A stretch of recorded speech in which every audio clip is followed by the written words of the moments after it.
வார் முடிஞ்சிச்சுங்க. என்னடா சொல்ற, வார் முடிஞ்சிச்சான்னு கேட்டா, ஆமா வார் முடிஞ்சிச்சுல. ஈரான் யாரையும் அடிக்கல, யுஎஸ் யாரையும் அடிக்கல, அப்போ வார் முடிஞ்சிச்சு தானே.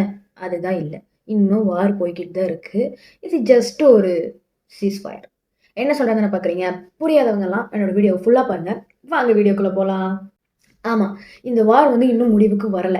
வார் வந்து ஸ்டில் ஆன் சீஸ் ஃபயர்ல தான் இருக்கு. அதுவும் ஃப்ரஜைலான ஒரு சீஸ் ஃபயர். என்ன ஃப்ரஜைல் அப்படின்னு கேட்டா, தொட்டா உடஞ்சிரும் அப்படிங்கிற மாதிரி ஒரு ஒரு நிலையில தான் வந்து இப்போவும் இந்த ஈரான் இஸ்ரேல் யுஎஸ்ஏ வார் வந்து இருக்கு அப்படிங்கிறது தான் வந்து உண்மை. ஏன் இந்த சீஸ் ஃபயர் வந்து இப்போ வரைக்கும் வந்திருக்கு அப்படின்னா, சீஸ் ஃபயர் வந்து எக்ஸ்டெண்ட் பண்ணாங்க. சொன்ன டேட்டை தாண்டியுமே வந்து சீஸ் ஃபயர் எக்ஸ்டெண்ட் பண்ணாங்க. ஏன்னா அவங்க வந்து பேசிக்கலாம் அப்படிங்கிற ஒரு இதில் வந்து ட்ரம்ப் வந்து எக்ஸ்டெண்ட் பண்றேன் அப்படின்னு சொன்னாங்க. ஈரானும் அதுக்கு ஒத்துக்கிட்டாங்க. அண்ட் சீஸ் ஃபயர் வந்து இப்போ எக்ஸ்டெண்ட் ஆகிக்கிட்டே இருக்கு. ஏன் அப்படின்னா லைக் ஈரான் அப்புறம் யூஎஸ்ஏ வந்து இஸ்லாமாபாத் பாகிஸ்தானில் போய் பேச்சுவார்த்தையெல்லாம் நடத்தினாங்க. அண்ட் வந்து ஃப்ளாப்பில் போச்சு. அதே மாதிரி மறுபடியும் இன்னொரு டாக் மேபி வரலான்னாங்க. அது மாதிரி வந்துச்சு. பட் பிரச்சனை என்னன்னா, அந்த டாக் வந்துமே அதுவுமே வந்து நடக்கலை. அதாவது ஈரானோட ஃபாரின் மினிஸ்டர் வந்து போனாரு, பட் இஸ்லாமாபாத்துக்கு போனாரு. ஆனால் யூஎஸோட சைட்லேருந்து யாருமே அங்கே போகலை. ஜேடி வேன்ஸ் போகிற இருந்ததையும் கூட ட்ரம்ப் வந்து போக வேணாம்னு சொல்லி நிறுத்திட்டாராம். ஏன் அப்படின்னா, ஈரான் வந்து அதுக்கு முன்னாடி இவங்க இந்த மாதிரி ஒரு டாக் இருக்கு வாங்கன்னு சொன்னப்போ, அதெல்லாம் நாங்கள் வரமாட்டோம், யூஎஸ் வந்து ஒழுங்காக பேச மாட்டாங்க, அவங்களுக்கு இந்த டாக் வந்து பெரிய இம்பார்ட்டண்டாக தெரியல, ஸோ அதனால் நாங்கள் வரமாட்டோம் அப்படின்னு சொன்ன ஒரு காரணத்துக்கு கடைசி நிமிஷத்தில் ஃபாரின் மினிஸ்டர் ஈரானோட ஃபாரின் மினிஸ்டர் போயிட்டார். பட் இருந்தாலும் அவர் போய் ரீச் ஆன உடனே அவர் என்ன பண்ணியிருக்காங்க அப்படின்னா, இல்லை ஜேடி வேன்ஸ் நீ போக வேணாம்னு சொல்லிட்டு ட்ரம்ப் வந்து அவரை ஸ்டாப் பண்ணி நிறுத்தியிருக்காரு. அதாவது சும்மா இருக்கிறவன வந்து இரிட்டேட் பண்ணி பார்க்கணும் அப்படிங்கிறது வந்து ட்ரம்ப்போட பெரிய ஒரு லைக் விளையாட்டு புத்தி அப்படிங்கிற மாதிரி தான் இருக்குது. ஃபுல் டைம் இந்த மாதிரி தான் ஏதாச்சும் பண்ணிடுறாரு. அதாவது சமாதானம் ஆகி வர அப்படின்னு அவன் வந்து வந்தாலும் இவன் வந்து விடமாட்டேன் அப்படிங்கிற மாதிரி வந்து ட்ரம்ப் பண்ணிக்கிட்டு இருக்காரு. அண்ட் இப்போ ஈரானோட ஃபாரின் மினிஸ்டர் என்ன பண்ணாரு அப்படின்னா, 2வது டைம் இஸ்லாமாபாத்துக்கு போயிட்டு அங்கே வந்து எதுவும் நடக்கலை அப்படிங்கும் போது அவர் என்ன பண்ணாருன்னா, ரஷ்யாவுக்கு போயிருக்காரு. அதுதான் வந்து ஆச்சரியமான விஷயம். ரஷ்யாவுக்கு போய் அவர் என்ன பண்ணியிருக்காருன்னா, புத்தின்ட்ட ஹெல்ப் கேட்டிருக்காரு. ஓ மை காட், ரஷ்யானா யாரு? டொனால்ட் ட்ரம்ப்போட பரம எதிரி. அவர்கிட்ட போய் ஹெல்ப் கேட்கும்போது இந்த வேர்ல்டே வந்து கொஞ்சம் ஆர்ப்பரிச்சு தானே பார்க்கும். அந்த மாதிரி தான் வந்து எல்லாரும் பார்த்துட்டு இருந்தாங்க. ஆனால் பெருசாக எதுவும் இல்லை. நார்மலாக வந்து ரஷ்யா வந்து ஈரானுக்கு எப்போவுமே வந்து இன்டெலிஜென்ஸ் அண்ட் வந்து லைக் டெக்னாலஜியில் வந்து லைட்டாக ஹெல்ப் பண்ணுவாங்க. அதே மாதிரி வந்து லைக் டிஃபென்ஸ் சிஸ்டமில் வந்து அவங்க வந்து ஈரானுக்கு வந்து ரஷ்யா ஹெல்ப் பண்ணுவாங்க. அதுதான் வந்து ஜஸ்ட் நார்மலாக பேசியிருக்காங்க. அண்ட் உங்களுக்கு ஏதாவது மிலிட்டரி சப்போர்ட் தேவைப்படுது அப்படின்னா நீங்கள் சொல்லுங்கள், நான் வந்து தர்றோம் அப்படின்னு ரஷ்யாவோட பிரச்சனைனா நம்ம புதின் வந்து சொல்லியிருக்கிறாரு. இவ்வளோதான் அங்கே வந்து நடந்திருக்கு. பட் இதுவே வந்து போதும் ட்ரம்ப்புக்கு. ஆஹா, என்னோட பரம எதிரிக்கிட்டே நீ போயிட்டியா, அப்போ நீ இனிமேல் சும்மாவே விட மாட்டேன் அப்படின்னு அவர் வந்து லைக் உச்சி மேலே ஏறி உட்காந்து வந்து கத்துற அளவுக்கு வந்து பெரிய ஒரு விஷயமா தான் இது இருக்கு. பட் ஆனால் அதை பெருசாக அவர் வந்து காமிச்சிக்கல. ஏன் வந்து டொனால்ட் ட்ரம்ப் இப்பவும் கொஞ்சம் சைலண்டாக இருக்கிறாரு, அதை கண்டுக்காத மாதிரி இருக்கிறாரு அப்படின்னா, அதுக்கு ரீசன் ஏன்னா ரஷ்யாவுக்கும் யூஎஸ்ஏக்கும் நடுவில் ஆல்ரெடி கோல்டு வார் ஒன்று போய்கிட்டு தான் இருக்கு. கோல்டு வார் அப்படின்னா என்னன்னா, லைக் வார் வந்து எப்போ வேணாலும் முட்டிக்கிட்டா ஸ்டார்ட் ஆகலாம் அப்படிங்கிற மாதிரி ஒரு நிலைமையில இருக்கிறதா வந்து கோல்டு வார். பெரிய ஒரு இன்சிடென்ட் ஏதாச்சும் ஒரு பாக்கம் வந்து ரஷ்யாலேயோ இல்லை ரஷ்யா வந்து யூஎஸ்லேயோ பண்ணாங்க அப்படின்னா கண்டிப்பாக வந்து வேர்ல்டு வார் 3 தான். ஏன்னா வந்து ரெண்டுமே பெரிய கண்ட்ரிஸ். ஸோ 2 பேருமே அடிச்சுக்கிட்டா வேர்ல்டு வார் 3 தான். நேட்டோ வந்து பகச்சுக்கிட்டு தான் மாறிடும். நேட்டோ வந்து டொனால்ட் ட்ரம்ப்புக்கு சேர்ந்து நின்று ரஷ்யாவே அடிப்பாங்க. அப்போ ரஷ்யா சைடில் ரஷ்யாவுக்கு சப்போர்ட்டாக இருக்கிற எல்லாரும் சேர்ந்து அவங்கள அடிப்பாங்க. ஸோ மாறி மாறி அடிச்சுக்கிற போது இது வந்து பெரிய ஒரு வேர்ல்டு வாராக வந்து மாறுபடும். ஆனால் அது வரக்கூடாதுங்கிறதுல வந்து 2 தலைவர்களும் வந்து கொஞ்சம் ஸ்ட்ராங்காக இருக்காங்க அப்படிங்கிற மாதிரி தான் இப்போதைக்கு நிலைமை இருக்குது. ஏன்னா அவங்க யாரும் வந்து யாரோட லிமிட்டையும் தாண்டலை. பெருசாக வந்து லைக் ஒரிஜினலாக நான் தான் உள்ளே வரேன் அப்படிங்கிறத வந்து ரஷ்யாவும் சொல்லிக்கல. அண்ட் டொனால்ட் ட்ரம்ப்பும் அதே மாதிரி தான், நான் தான் ஸ்ட்ரெயிட்டாக வந்து அடிக்கிறேன் அப்படிங்கிறத அவரும் வந்து காமிச்சிக்காத மாதிரி தான் எல்லாரும் பண்ணிக்கிட்டு இருக்காங்க. அதனால தான் இது வேர்ல்டு வார் 3 இது வரைக்கும் மாறாமல் இருக்கு. அப்படி ஒரு வேர்ல்டு வார் 3 மாறணும் அப்படிங்கிற பட்சத்தில் அவங்க பெரிய அட்டாக் பண்ணணும். ஆனால் அவங்க அட்டாக் பண்ண மாட்டாங்க. ஏன்னா நியூக்ளியர் த்ரெட் அப்படிங்கிற ஒரு விஷயம் இருக்குது. ஏன்னா 2 பேர் கையிலுமே பெரிய பெரிய அணு ஆயுதங்கள் அவங்க வச்சுருக்காங்க. இந்த மாதிரி ஒரு அணு ஆயுதம் வந்து வெடிச்சது அப்படின்னா இந்த உலகமே இல்லாமல் போயிடும். உலகமே இல்லைன்னா எவனுக்கும் ஆட்சி பண்ணுறதுக்கு வந்து எவனுக்கும் எந்த இடமும் இருக்காது.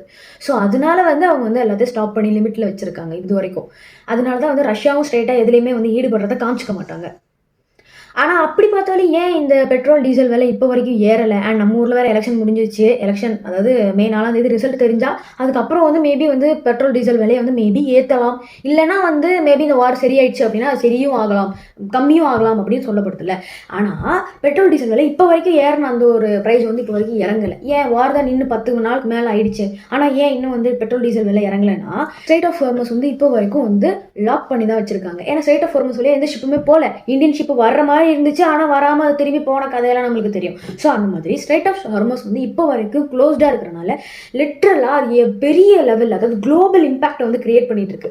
எப்படின்னா லைக் மிடில் ஈஸ்டில் இருக்கிற கண்ட்ரீஸ்க்கு வந்து பெரிய ஒரு அடி அவங்க பெரிய ஒரு அடி அவங்க வந்து பார்த்துட்டு இருக்காங்க. அதே மாதிரி நம்மளுக்கு பெட்ரோல் டீசல் விலை, கேஸ், இதுக்கெல்லாம் பெரிய ஒரு லைக் வந்து ப்ரைஸ் ஹைக் ஆகுது, கேஸ் கிடைக்காது அப்படிங்கிற மாதிரி வந்து இது பண்ணுறது, இந்த மாதிரி பெரிய விஷயங்கள் வந்து நம்மளுக்கு அடிப்படுது. அதே மாதிரி நிறைய கண்ட்ரீஸ்க்கு எக்ஸ்போர்ட் இம்போர்ட் நடக்கல. அண்ட் மலேசியா, சைனா, ஜப்பான் இந்த மாதிரி கண்ட்ரீஸ்லாம் வந்து இந்த இருக்கிற ஆயிலை வந்து நம்பி இருக்கிறாங்க. ஆனால் அந்த மாதிரி ஆயில் கிடைக்காதனால அவங்களுக்கு தான் நம்ம பார்த்ததை விட பெரிய ஒரு இம்பாக்ட் அவங்க இப்போ பார்த்துக்கிட்டு இருக்காங்க இப்போ வரைக்குமே. பட் அது என்னதான் நம்மளுக்கு பெரிய ஒரு இம்பாக்டாக இருந்தாலும் தமிழர்கள், அதே மாதிரி வந்து மிடில் ஈஸ்டில் இருக்கிற மக்கள், அதே மாதிரி ஈரானில் இருக்கிற மக்கள் வந்து யாரும் இப்போதைக்கு சாகலை. ஏன்னா வந்து இந்த வார் நடந்துட்டு இருந்த டைமில் எல்லாரும் மாறி மாறி அடித்ததில் நிறைய மக்கள், நிறைய அப்பாவியான மக்களோட உயிர் போய்கிட்டு இருந்துச்சு. ஆனால் அது இப்போ வந்து குறைஞ்சிருக்கு. அது ஒன்று மட்டும்தான் இப்போதைக்கு நம்மளுக்கு ஆறுதலான ஒரே ஒரு நியூஸ் அப்படிங்கிறது தான் வந்து உண்மை. அண்ட் இப்போ வரைக்கும் ஸ்ட்ரைட் ஆஃப் ஹார்மஸ் திறக்கிறத பற்றி அவங்க எதுவுமே வந்து பெருசாக எந்த ஒரு ஸ்டெப்புமே அதில் எடுக்கலை. அதாவது வேர்ல்டுலே 20% ஆஃப் த ஆயில் வந்து ஸ்ட்ரைட் ஆஃப் ஹார்மஸ் வழியாக தான் வரணும். அண்ட் இந்தியாவுக்கு அதை விட அதிக பர்சன்டேஜ் ஆஃப் ஆயில் வந்து அது வழியாக தான் வருது. ஆனால் அது எல்லாமே வந்து இப்போதைக்கு எதுவுமே வராதனால பயங்கரமாக வந்து ப்ரைஸஸ் வந்து ஹைக் ஆகும். இந்த மாதிரி ஒரு க்ரைசிஸ் வந்து உலகம் வந்து 1970 அப்போ மட்டும்தான் பார்த்துருக்காங்க. ஏன்னா 1970 அப்போ தான் இரானியன் ரெவல்யூஷன் நடந்துச்சு. இரானியன் ரெவல்யூஷன் தான் சேம் இப்போ என்ன டொனால்ட் ட்ரம்ப் பண்ணிக்கிட்டு இருக்கானோ இதே தான் அப்பவும் பண்ணான். லிட்டரெல்லாம் வந்து ஈரான் வந்து தன்னோட ஆயிலை வந்து தான் கண்ட்ரோலுக்கு எடுக்கணும். ஏன்னா அந்த டைமில் வந்து ஈரானை வந்து யூஎஸ் மோஸ்ட்லி கண்ட்ரோல் பண்ணிக்கிட்டு இருந்தாங்க. அதை வந்து நான் ஸ்டாப் பண்ணிவிட்டு, ஈரான் வந்து அதை ஸ்டாப் பண்ணிவிட்டு அவங்களோட ஆயிலை வந்து அவங்களோட கண்ட்ரோல், அதாவது இந்த கச்சா எண்ணெயை விற்கிறது, லைக் வாங்குறது, கொடுக்குறது, இது எல்லாத்தையுமே வந்து யூஎஸ் கண்ட்ரோல் பண்ணிட்டு இருந்தாங்க 1970s டைமில், ஷாவோட ஆட்சி இருந்த டைமில். ஆனால் அதை வந்து முறியடிச்சு நம்மளோட அலி கமேனி இவர் தான் வந்து ஈரானியன் ரெவல்யூஷனை நடத்தினார். அண்ட் அவர் அப்போ தான் வந்து ஆயிலை வந்து நேஷனலைஸ் பண்ணார். இதை பற்றி நான் வந்து ஃபுல் டீட்டெயிலாக ஒரு வீடியோ வந்து இரானியன் ரெவல்யூஷன் அப்படின்னு என்னோட யூடியூப் சேனலில் போட்டிருக்கேன். பார்க்காதவங்க மறக்காம போய் பாருங்க. அப்போ தான் நான் என்ன சொல்கிறேன் அப்படிங்கிறது உங்களுக்கு புரியும். ஸோ அந்த மாதிரி ஒரு பெரிய இம்பேக்டை இப்போ தான் இந்த வேர்ல்டு மறுபடியும் பார்க்குது. அதுவும் சேம் அதே ரீசன்னால வந்து பார்க்குறாங்க அப்படிங்கிறது தான் வந்து லைக் கோஇன்சிடென்ஸா இல்லை இது என்னது அப்படின்னு வந்து யாராலையும் சொல்ல முடியல. நாட் ஜஸ்ட் ஆயில் மட்டும் பிரச்சனை கிடையாது. லைக் கேஸ், ஃபர்டிலைசர்ஸ், ஃபுட்டு, இந்த மாதிரி எல்லாத்தோட விலையுமே வந்து கிட்டத்தட்ட நல்லா ஏறிடுச்சு. லைக் வந்து இம்போர்ட் எக்ஸ்போர்ட் இல்லை, இம்போர்ட் பண்ணி சில ஊர்கள்லாம் இருக்கும் நிறையா வந்து எக்ஸ்போர்ட் பண்ணுறதுல அதிகமாக இருப்பாங்க. ஆனால் அவங்களுக்கு எக்ஸ்போர்ட் பண்ண முடியாது, அதனால அவங்களோட வாழ்வாதாரம் அடிப்படுது. நிறைய பேர் வந்து இம்போர்ட் ஆனால் விஷயங்கள் வந்து லைக் ஒரு இன்னொரு ஊர் வந்து இன்னொரு ஊருக்கு கொடுக்குற அந்த ஒரு பொருளை வச்சு தான் வந்து அவங்களோட வாழ்வாதாரம் வந்து ஏற ஆரம்பிக்கும். அவங்களுக்கு வந்து லைக் அவங்களோட பொருட்கள் வந்து அவங்க பண்ணணும் அப்படின்னா மேபி அவங்களுக்கு ரா மெட்டீரியல்ஸ் வந்து வேறு ஒரு கண்ட்ரி வந்து கொடுத்தா தான் அவங்களால பண்ண முடியுங்கிற நிலைமை இருக்கும்போது அவங்களுக்கு அந்த மாதிரி அவங்களோட வாழ்வாதாரம் வந்து அடிப்படுது. ஸோ இம்போர்ட் எக்ஸ்போர்ட் வந்து ரொம்ப வந்து லைக் கம்மியாக இருக்குது. அதனாலே வந்து இது வந்து நிறைய அடிப்படுது. நிறையா வந்து like UAE countries, like Middle east countries, இவங்க எல்லாருக்குமே வந்து நிறையா வந்து லைக் ஃபுட் ப்ரைஸஸ்லாம் ரொம்ப இன்க்ரீஸ் ஆயிருக்கு. அவங்களோட பிஸ்னஸஸ் எல்லாம் வந்து ரொம்ப டல்லாக இருக்குது. ஏன்னா அவங்க மொத்தமாகவே வந்து அவங்களோட ஃபுல் எக்கனாமியாக வந்து எடுத்து பார்த்தோம் அப்படின்னா முக்கால்வாசி எக்கனாமியாக வந்து அவங்களுக்கு வந்து இந்த கச்சா எண்ணெய், க்ரூட் ஆயிலிருந்து மட்டும்தான் அவங்களுக்கு அதிக இன்கம் வருது. ஸோ அதுவே வந்து அடிபட்டிருக்குங்கும் போது அவ்வளோ வந்து லைக் பணக்காரங்களாக இருக்கிற மாதிரி இருக்கிறவங்கலாம் இப்போவும் வந்து அடிபட்டுட்டு தான் இருக்காங்க. அவங்களுக்குலாம் வந்து லைக் அவங்களோட எக்கனாமி வந்து நல்லா டவுன் ஆகிக்கிட்டே தான் இருக்குது. இப்போ இருக்கிற லேட்டஸ்டான நியூஸ், ஓகே ஃபைன், நம்ம இங்கேருந்து வரலாம். ஏன் இப்போ வரைக்கும் ஸ்ட்ரைட் ஆஃப் ஹார்மஸ் இன்னும் க்ளோஸாக இருக்குது அப்படின்னு கேட்டால், ஏன்னா இரானியன் ஷிப்ஸ் வந்து ஸ்ட்ரைட் ஆஃப் ஹார்மஸ் வழியாக க்ரோஸ் ஆகி போகிறது வந்து யூஎஸ் வந்து நிறுத்தி வச்சிருக்காங்க. அவங்க வந்து பிளாக்கேட் போட்டு வச்சிருக்காங்க. ஈரானியன் ஷிப்ஸ் எது வந்தாலும் சுடுவாங்க, எது வந்தாலும் ரிட்டர்ன் அனுப்புவாங்க. அதை வந்து ஈரானோட ஷிப்பே வந்து ஸ்ட்ரைட் ஆஃப் ஹார்மஸ் வழியாக வெளியில் விடாத அளவுக்கு ட்ரம்ப் பிளாக் பண்ணி வச்சிருக்கான். கேட்டால் வந்து ஈரானுக்கு வந்து நிறைய எக்கனாமி கிடச்சிடக்கூடாது, அதாவது காசு வந்துடக்கூடாது. காசு வந்துட்டு அதுக்கப்புறம் அவன் நிறைய வாருக்கு வந்து நிறைய வெப்பன்ஸை வாங்கி மறுபடியும் இந்த வாரில் வந்து அவன் அடிச்சுக்கிட்டே இருப்பான். நம்ம வந்து திருப்பி நம்ம அடிக்கிறதே தாங்கிக்கிட்டே இருப்பான். அப்படிங்கிறதுக்காக வந்து யூஎஸ் வந்து அந்த பிளாக்கேட் போட்டிருக்காங்க. இவன் எப்படியாச்சும் ஒரு முட்டுக்கட்டையில் கொண்டு வந்தாதான் சரி வந்து டீலை வந்து சைன் பண்ணுவான். அப்படிங்கிறதுக்காக ட்ரம்ப் வந்து என்னெல்லாம் பண்ணலாமோ அதெல்லாம் பண்ணி வச்சுட்டு இருக்காரு. ஸோ அதனால தான் வந்து ஸ்ட்ரைட் ஆஃப் ஹார்மஸ் வந்து இப்போ வரைக்கும் க்ளோஸில் இருக்குது. ஸோ ட்ரம்ப் பண்ணுற ஒரு விஷயம் வந்து வேர்ல்டு லெவலில் வந்து இம்பாக்ட் பண்ணுது. ஆனால் ட்ரம்ப்புக்கு, அதாவது ட்ரம்ப்போட ஊருக்கு வந்து பெருசாக இம்பாக்ட் இருக்கான்னு கேட்டால் யூஎஸ்ஏக்கு எந்த ஒரு இம்பாக்டும் இல்லை. ஏன்னா அவங்ககிட்ட ஆல்ரெடி நிறைய எண்ணெய் வச்சிருக்கிறான். அவனுக்கு வந்து இம்பாக்ட் அவ்வளோவா கிடையாது. ஆனால் மிடில் ஈஸ்ட் கண்ட்ரிஸ் அண்ட் வந்து இந்தியா, சைனா, ஜப்பான் இந்த மாதிரி நிறைய கண்ட்ரிஸ்க்கு வந்து அதனால இம்பாக்ட் வந்து அதிகமாக இருக்குது. ஈரான் வந்து லேட்டஸ்ட்டாக என்ன சொன்னாங்க அப்படின்னா, நாங்கள் வந்து ஸ்ட்ரைட் ஆஃப் ஹார்மஸை திறக்க தயாராக இருக்கிறோம், நம்மளோட டீலை வந்து அப்புறமா வச்சுக்கலாம், அதாவது இந்த நியூக்ளியர் டீலை சைன் பண்ணால் மட்டும்தான், ஈரான் கிட்ட நியூக்ளியர் ப்ரோக்ராமே இருக்கக்கூடாதுன்னு டொனால்ட் ட்ரம்ப் சொல்கிறாரு. அந்த டீலை வந்து நீ சைன் பண்ணால் மட்டும்தான் நான் வந்து என்னோட பிளாக்கேடை, அதாவது யூஎஸோட நேவி வந்து ஸ்ட்ரைட் ஆஃப் ஹார்மஸில் இருக்குல்ல ஈரானியன் ஷிப்ஸை திருப்பி அனுப்புறது, அதை வந்து நான் எடுப்பேன் அப்படின்னு ட்ரம்ப் சொல்லிட்டு ஒத்த காலில் நிற்கிறாரு. ஈரான் வந்து முடியாதுன்னு சொல்லிட்டு ஸ்ட்ரைட் ஆஃப் ஹார்மஸை க்ளோஸ் பண்ணி வச்சிருந்தாங்க. பட் இப்போ என்னன்னா இந்த மிடில் ஈஸ்ட் கண்ட்ரிஸ், அப்புறம் இந்தியா, இந்த மாதிரி நிறைய கண்ட்ரிஸ் வந்து அடி வாங்குறது, ப்ளஸ் நானும் வந்து அதுலேருந்து லைக் அதிகமாக வந்து லைக் லாஸை பார்க்குறேன், இம்பாக்ட் எனக்கும் வந்து பயங்கரமாக அடி வாங்குது அப்படிங்கிறது ஈரான் சொல்லிட்டு நான் ஸ்ட்ரெய்ட் ஆஃப் ஹார்மஸை திறக்கிறேன். பட் நம்ம வந்து நம்மளோட நியூக்ளியர் ப்ரோக்ராம் டீல் சைன் பண்ணுறத அப்புறமாட்டி பார்த்துக்கலாம், இப்போ வந்து நான் ஸ்ட்ரெய்ட் ஆஃப் ஹார்மஸை நான் திறக்கிறேன் அப்படின்னு வந்து கேட்டதுக்கு ட்ரம்ப் வந்து என்ன தெரியுமா ரிப்ளை போட்டிருந்தாரு.